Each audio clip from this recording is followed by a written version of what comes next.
When you want to know what specifically you should do in your life, are you tired of the great empty box of freedom? Freedom leads to happiness. Your future is limitless. Find your true inner passion. Be audacious. Dream big. I know, this mantra doesn't help. When you don't know what your life is for, how does it help to be told that your future is limitless?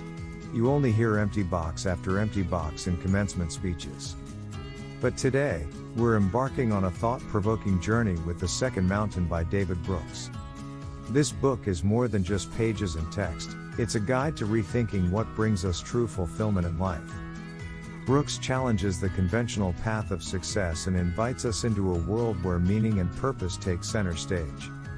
So, if you're feeling like there's more to life than just climbing the corporate ladder or accumulating wealth, you're in the right place.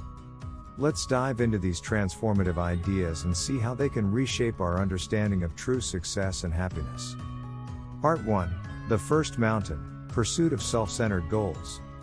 David Brooks starts by describing what he calls the first mountain. This is the mountain most of us are familiar with. It's about achieving societal benchmarks of success. Think about it, climbing the corporate ladder, amassing financial wealth, gaining prestige and social status.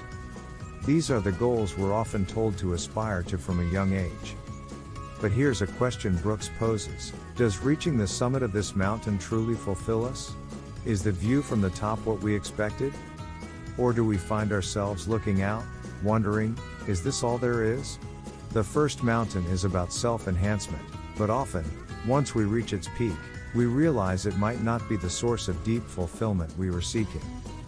It's in these moments of achievement yet unfulfilled longing that many of us start to question the path we're on. This is the essence of what Brooks is getting at, the realization that personal success, as defined by society, might not equate to personal fulfillment. And it's this realization that leads us into what Brooks calls the valley, a period of introspection and reevaluation, which sets the stage for the journey towards the second mountain. So, as we wrap up this first part, think about your own life. Are you climbing the first mountain? Are you at its peak?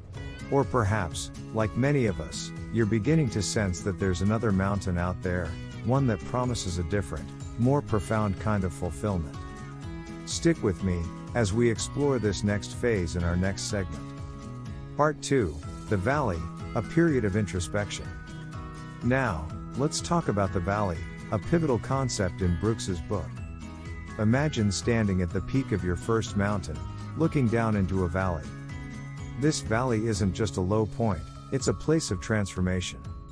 It's where life's hardest challenges hit us, a personal crisis, a career setback, or maybe a deep sense of unfulfillment. Brooks sees the valley as a crucial turning point. It's here that we're forced to reevaluate our life's purpose, to question our previous pursuits, and to seek deeper meaning. The valley is where growth happens.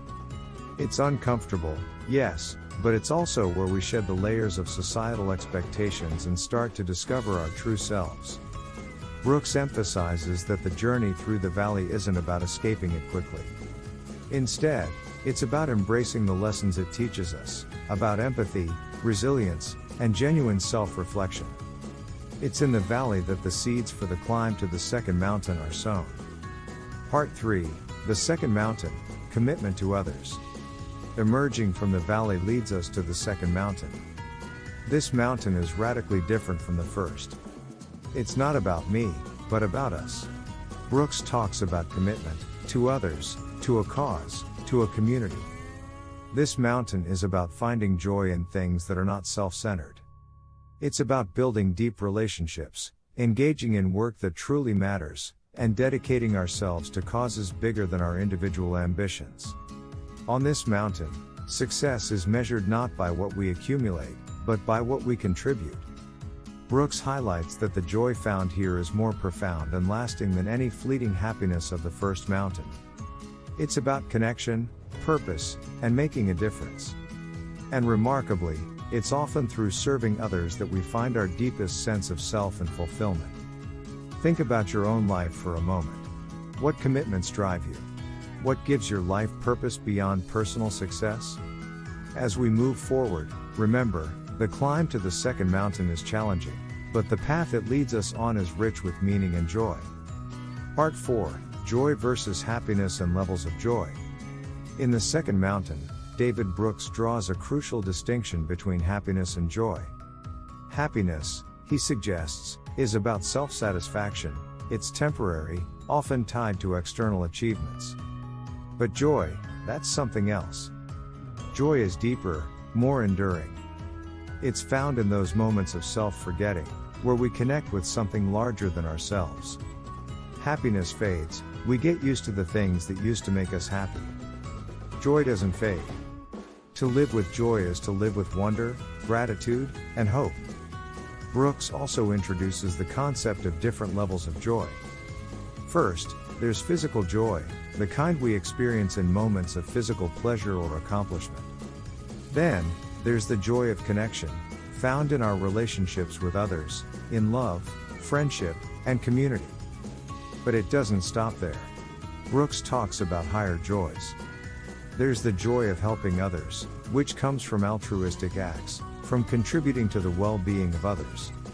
And even beyond this, there's moral and spiritual joy, the profound fulfillment that comes from living according to our values, from engaging in acts of moral courage, and in some cases, from religious or spiritual experiences. A common character of different joys is self-forgetfulness. You have to lose yourself to find yourself, give yourself away to get everything back. These layers of joy challenge us to look beyond the surface pleasures of life.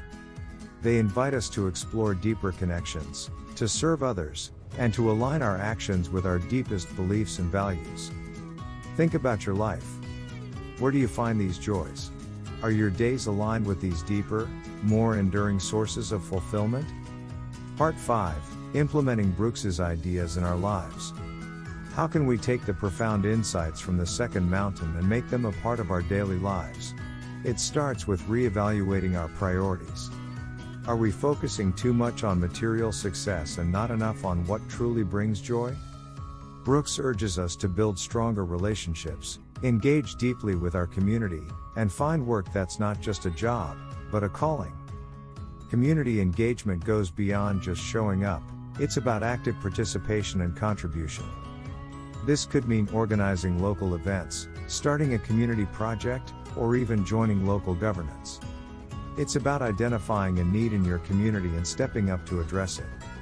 Think tutoring programs, community gardens, or local cleanup drives. It's these collective actions that weave the fabric of a strong community. In relationships, it's not the number, but the depth that counts. This means having conversations that go beyond the superficial. It's about active listening, empathy, and vulnerability. Schedule regular meetups with friends and family where the focus is on sharing experiences and supporting each other. It could be as simple as a weekly dinner or a walk in the park, but the key is to be fully present. When it comes to work, it's about aligning your profession with your passion and the world's needs. This could mean transitioning to a career that's more in line with your values, or it could be about bringing change within your current role. Maybe it's starting a workplace initiative, mentoring others, or aligning your company with social causes.